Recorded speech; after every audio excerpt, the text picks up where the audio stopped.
I am enchanted by places that are found only off the map.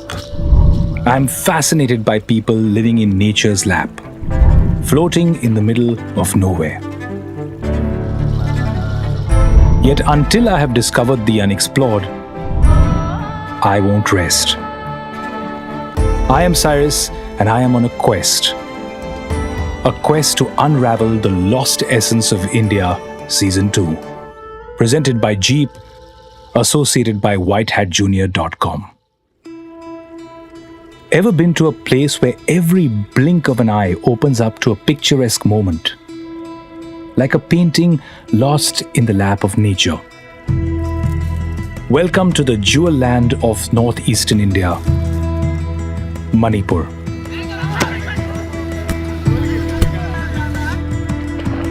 A land that hides within itself many jewels.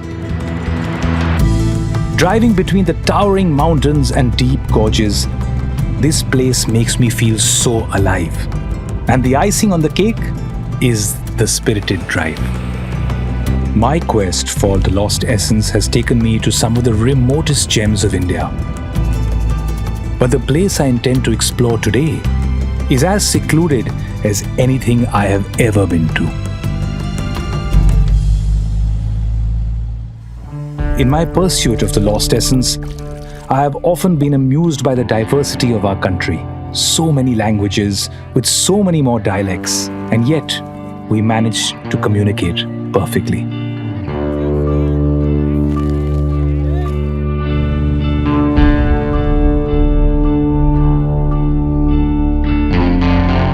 This is Moreh, and across that mountain is Namphalong. And my map tells me that Namphalong is actually in Myanmar. And that's what I love about my travels. It keeps pushing my boundaries. And in this case, it keeps pushing me towards boundaries. Where I'd love to go check out Myanmar, but I have to stay focused. I'm looking for the floating village. And according to my map, I'm very, very far away from it. So, no time to waste.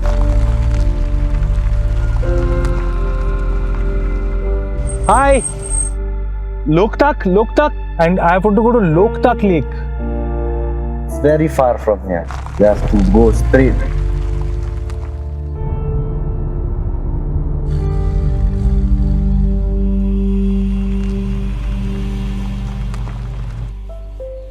If the thought of visiting a floating village was not surprising enough, I nearly entered another country.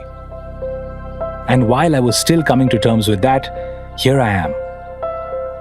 This place is floating for sure. But it's not a village. Rather, it's a floating national park.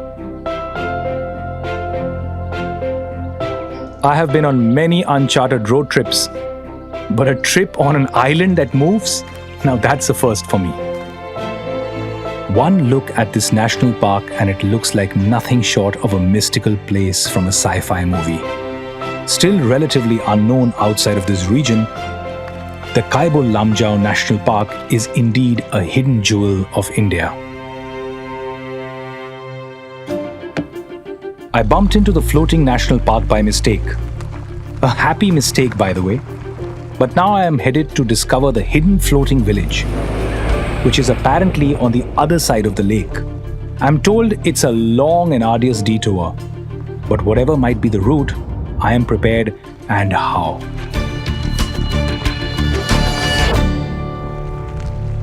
So my journey started off in search of a floating village, but as usual, I landed up somewhere else. I was also told that there is a museum I just cannot miss. So plans have changed and off we go to find this museum.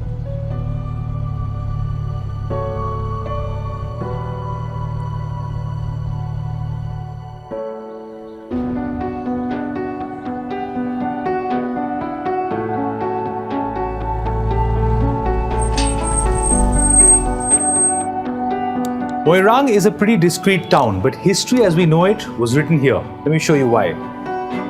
The Indian tricolor flag was hoisted here for the first time on the sacred soil of India by the Indian National Army on the 14th of April 1944 at this very spot.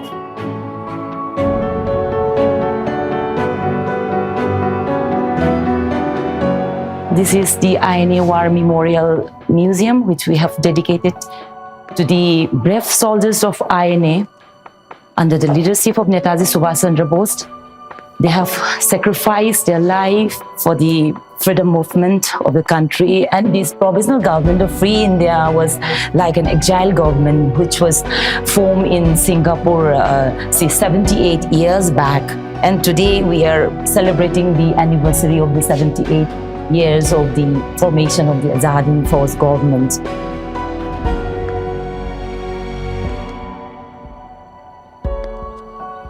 A legacy, they say, is not leaving something for people. It's rather leaving something within people. I have come to realize it always leaves people with a certain sense of liberation, whether it be of a man who led a nation to its dream of freedom, or of a companion that has inspired generations to drive on a path where freedom awaits.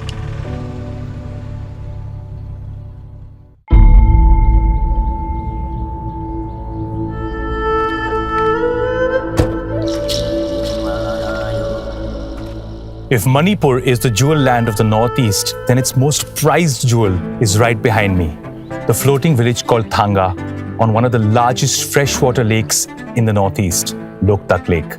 It's a place I've been dying to go to for ages, and I feel so blessed that I'm finally here. I am finally headed to explore one of the least known yet one of the most unique villages in the world, Champu Kangpok, the only floating village in India, right here in the heart of Loktak Lake. And do you see these rings of biomass all around? Oof, this place is just so unreal.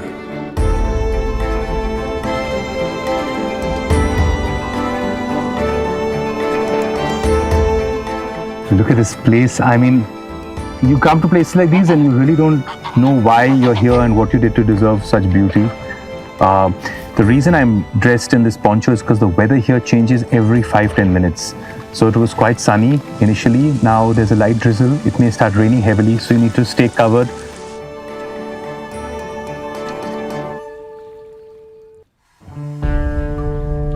Wow.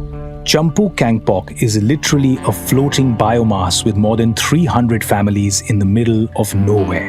In fact, this place is so disconnected from the mainland that it is one of the rare places in the world which remained completely untouched by the COVID-19 pandemic.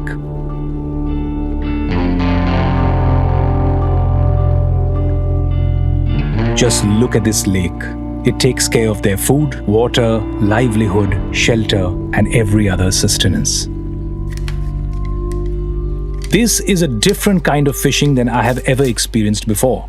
As a matter of fact, I also realized that those rings of biomass that we have been seeing all along, they are not natural. Rather, they have been made by fishermen to trap fish. यहाँ में हम लोग रहता है, इसमें हम लोग मछली पकड़ता है। ये बनता कैसे है? बनता है ऐसे फुंदी ऐसा वाला रहता है, इसमें हम छोटा छोटा काट कर अंदर घुसाता है। अच्छा। और हम इसमें लकड़ी पर झोपड़ी बनाता है, इतना बम्बू लगाता है जी, ऐसे नीचे नहीं जाएगा।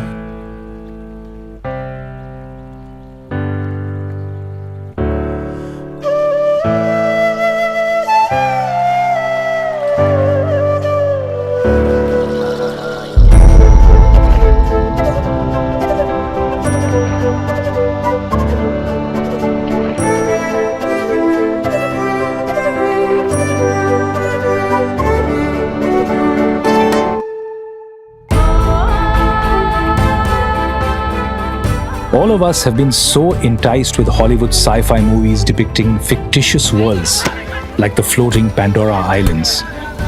Yet here I am, sitting on our very own Indian Pandora, the Loktak Lake. It's amusing how the locals have adapted to life on these fundis. Not for a photo op, not for tourist attractions. This is their way of life. But I wonder if someday they choose to move to the mainlands. What would remain of this wonderful ecosystem? That's the lost essence of this place, where man and nature are incomplete without each other.